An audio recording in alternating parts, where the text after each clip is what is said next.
ഇന്ത്യയിൽ നിന്നുള്ള ഉൽപ്പന്നങ്ങൾ അമേരിക്കയിലേക്ക് ഇറക്കുമതി ചെയ്യുന്നതിന് 25% താരിഫ് ചുമത്താനുള്ള അമേരിക്കയുടെ തീരുമാനം അത് നമ്മുടെ സാമ്പത്തിക വ്യവസ്ഥയിൽ വലിയ സ്വാധീനമൊന്നും ചെലുത്തില്ലെന്നാണ് വിദഗ്ധർ പറയുന്നത്.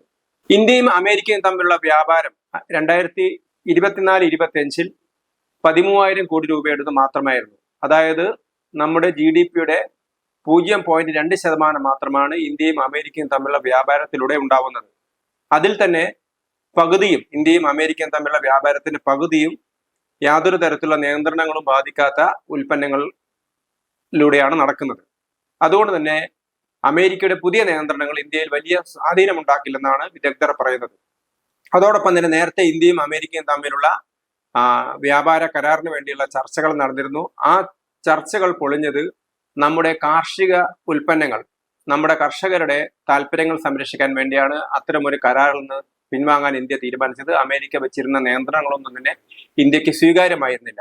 അതുകൊണ്ട് തന്നെ ഇപ്പോൾ അമേരിക്ക പ്രഖ്യാപിച്ചിരിക്കുന്ന താരിഫ് നിയന്ത്രണം നമ്മെ കാര്യമായി ബാധിക്കില്ലെന്നാണ് വിദഗ്ധർ പറയുന്നത്.